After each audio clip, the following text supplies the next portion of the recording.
আচ্ছা, প্রত্যেকেই সম্ভবত আজকের যা হিস্টোরিক জাজমেন্ট যেটা, সেটা তো তোমরা মনে হয় লাইভে সবাই শুনেছো বা দেখেছো। এর আগে বলি, আমাদের এবারে দিল্লি আসার মূলত দুটো কারণ। এবারে দিল্লি এসেছি আমি আর সাদেক আমার কাছে এখন নাই, কারণ সাদেককে একটা অন্য জায়গায় পাঠিয়েছে, ও একটা অন্য জায়গায় যেতে হয়েছে, বলছি তোমাদেরকে। এখানে আমি সুপ্রিম কোর্টে ছিলাম আজকের যখন মামলায় হয় তখন। তো আমাদের দুটো মূল এবারে আমাদের লড়াই, একটা হচ্ছে ডিএড বিএডের এই যে ক্ল্যারিফিকেশনের নামে যে বাঁদরামু, যেটা সেই বাঁদরামু, সেটাকে ফেস করা। আর 20-22-এর আমাদের যে স্টে পড়ে আছে, যেটার জন্য আমাদের টোটাল রিক্রুটমেন্ট আটকে আছে, যে রিক্রুটমেন্ট আটকে থাকার জন্য 2014, 2017 প্রত্যেকেই যারা বৈধ এবং যোগ্য প্রার্থী, যারা চাকরি পাওয়া থেকে বঞ্চিত হয়ে আছে, তাদের ভবিষ্যৎ আটকে আছে এই মামলাটার উপর। মূলত এই দুটো কারণে আমাদের আশা। তার মধ্যে আজকে 11 তারিখ আমাদের হিয়ারিং ছিল, সেটা হচ্ছে ডিএড বিএডের ক্ল্যারিফিকেশন মামলা, যেটা অলরেডি আমি যদি ছোট করে বলি, ব্রিফ করি, যে রেজিস্টার্ড কোর্টে আমাদের অর্ণব ঘোষ এটা অ্যাপিল করলো রেজিস্টার্ড কোর্টে, যে আমাদের এটার উপরে ক্ল্যারিফিকেশন চাই এই মামলার উপর, যেটা আমাদের 9 আগস্ট আমাদের 2023-এ যে জাজমেন্টটা এলো, যে বিএডরা প্রাইমারিতে এলিজিবল নয়, 1 to 5 এর পড়ানোর জন্য বিএড এলিজিবল নয়, যেটা রাজস্থান হাইকোর্টের যে রায়টাকে যেটাকে আপিল করেছিল 11 আগস্ট আমাদের অনারেবল সুপ্রিম কোর্ট, সেটার উপর এরা আবার ক্ল্যারিফিকেশন, এইসব কম বেশি বিভিন্ন স্টেটই এটা করেছে। আমাদের এই স্টেটেরও যারা বিএড তারা এটা করা থেকে বঞ্চিত থাকেনি, তারাও এটা করেছে। এটা এর আগেও আমরা 1-2 বার করেছি। এটা কোয়াস্ট করে দিয়েছিল আমাদের থেকেই, রেজিস্টার্ড কোর্ট থেকেই এটাকে রিএজিটেট করছে বলে এই শব্দটা ব্যবহার করে এটাকে ডিসমিস করে দিয়েছিল রেজিস্টার্ড কোর্ট থেকে। আজকের মামলাটা ছিল সেই রেজিস্টার্ড কোর্ট যে ডিসমিস করে দিয়েছে, সেটাকে আবার এসে মেন কোর্টে নিয়ে এসে তার উপর একটা ক্লারিফিকেশন, যে রেজিস্টার্ড কোর্টকে যে আমাদের ডিসমিস করেছে সেটার উপর আমাদেরকে অ্যালাউ করা হোক, আমাদেরকে এটার উপর আবার নতুন করে শুনানি হোক, বা এটা ক্লারিফিকেশন দেওয়া হোক কবে থেকে এটা লাগু হবে। যারা অনগোয়িং রিক্রুটমেন্টে পার্টিসিপেট করে আছে, যেমন আমাদের এখানে চলছে, আরও বিভিন্ন স্টেটে চলেছে, কারো সদ্য রিক্রুটমেন্ট শেষ হয়েছে, কারো রিক্রুটমেন্ট চলছে, যেমন আমাদের চলছে।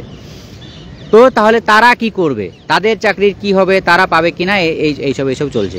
এর মধ্যে একটা হাস্যকর তথ্য জানাই, যে এখানে এরা দুটো রিক্রুটমেন্ট, অর্ণব ঘোষ 2020 এবং আমাদের 2022 নোটিফিকেশন, দুটোকেই এখানে ট্যাগ করেছিল যে 2020-তে যারা চাকরি পেয়েছে বিএডের তারা থাকবে কিনা এবং 2022-এ থাকবে কিনা। এর মধ্যে হাস্যকর কোনটা? হাস্যকর হচ্ছে যে 2020-তে যে পার্টিসিপেট করেছে সে, মানে যেটাকে ক্ল্যারিফিকেশন চেয়েছে, সেখানে সে পার্টিই নয়, সে এক আলাদা গল্প।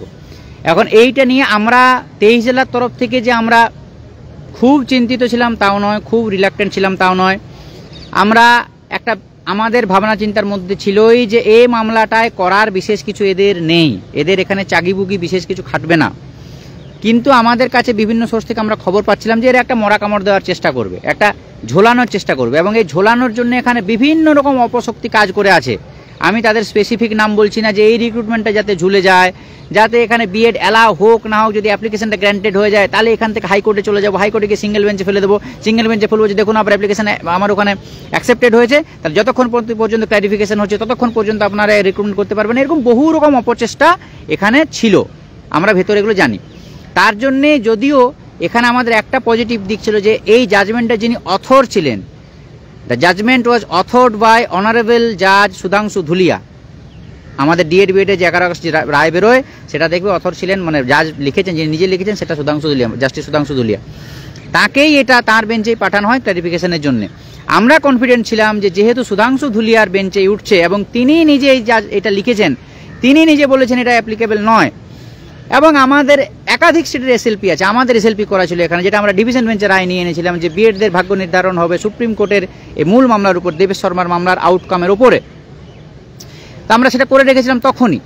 তো সেই সমস্ত কিছু থাকা সত্ত্বেও সুধাংশু ধুলিয়া নিশ্চয়ই এরকম জাজ হবেন না যে তিনি তারপরে এটাকে এন্টারটেন করবেন এবং আবার নতুন করে একটা প্যান্ডোরার বক্স খুলবেন। একটা প্যান্ডোরার বক্স ওপেন হয়ে যেত যদি আজকে আবার একটা নতুন করে অ্যাপ্লিকেশনটা অ্যালাউ করা হতো। এবং তাহলে আমাদের করণীয় কী ছিল? আমাদের করণীয় ছিল এখানে যে আমাদের এক তরফ থেকে উকিল দান করাতে হবে। এখানে আমরা যেমন আগেও করেছি, আমাদের advocate senior advocate Meenakshi Arora ম্যাডামকে 2014 স্বর্ণজিৎদের সাথে আমরা নিয়ে আমরা এটা করেছিলাম, আগে দাঁড় করেছিলাম। এবারও আমাদের মোটামুটি সেরকমই কথা ছিল। কাল থেকে একটু পরিস্থিতি টালমাটাল ছিল। কালকে যখন আমরা শুনলাম, একটা উড়ো খবর পাচ্ছিলাম যে অভিষেক মনু সিংভি এই মামলায় নামবে। আমরা ক্ল্যারিফাই করি যে অভিষেক মনু সিংভি নামবেন কিনা। এক পক্ষ বলছে হ্যাঁ অভিষেক মনু সিংভি এই মামলায় নামছে বিএডদের হয়ে, একজন বলছিল অভিষেক মনু সিংভি নামবে না। আমরা একটা দ্বিধার মধ্যে ছিলাম। আমরা এবং স্বর্ণজিৎরা সারা দেশে যে ডিএলএড পরিবার যারা আছে, যেমন মুকেশ রয়াল, রমেশ রয়াল, এদের সাথে যোগাযোগ হয়, আমাদের মুস্তাক যোগাযোগ করে যাতে ওরাও একটা উকিল দেয় এবং আমরাও তাতে পার্টিসিপেট করি। আমাদের তরফ থেকে সাদ্দাম তো এসব নিয়ে প্রচণ্ড চিন্তিত ছিল, তোমরা জানো এই ব্যাপারটা। আমার 17 পরিবারের ছেলে মেয়েদের জন্য কথা বলছি, তোমরা এটা জানো যে Saddam at any how S Gopal Shankar নারায়ণকে দাঁড় করাতে হবে, মানে এই মামলায় রাখতে হবে, ওটা একটা জিদ নিয়েছিল। তো সেটারও ব্যবস্থা করা হয়, ওনাদের সাথে কথা বলা হয়, 14রাও কথা বলে, আমরাও কথা বলি এবং আমাদের তরফ থেকে বিভিন্ন জেলা গ্রুপ থেকে এবং সাদ্দামের অ্যাকাউন্ট থেকে এরকম কিছু টাকা এখান থেকেও প্রোভাইড করা হয়। এসব করে ফাইনালি প্রত্যেকের সহযোগিতায়, টোটাল ডিএলএড পরিবারের সহযোগিতায়, এটা কারো একক কিছু নয়। আমরা যেমন এখানে 14 আছি, 17 আছি, আদার স্টেটের আছে, রমেশ রয়াল, মুকেশ রয়াল, তারা এস গোপালনকে দিয়েছে, আমরা মীনাক্ষী ম্যাডামকে দিয়েছি, এভরিবডি আমরা একই সাথে আমাদের সিনিয়র অ্যাডভোকেট আমাদের আর গৌরবজন সাহেবকে দিয়েছি। প্রত্যেকে থেকে হিয়ারিংটা হয়েছে এবং আমরা যেটা আমি প্রতিবার কথা বলি যে 1 ইঞ্চি মাটি ছাড়ার কোনো জায়গা নেই কোনো কিছুতে। যেখানে নামবো সেখানে 1 ইঞ্চি মাটিও ছাড়া হবে না। 23 জেলা সেই 1 ইঞ্চি মাটিও এখানে কিন্তু ছাড়েনি। হ্যাঁ, আমরা হয়তো খুব প্যানিক করিনি, একবারে এখানে বিশাল মরে যাবো এরকম ব্যাপার নয়, কিন্তু আমরা অবজার্ভে রেখেছি এবং আমরা যা করার যা করে নেওয়ার করেছি।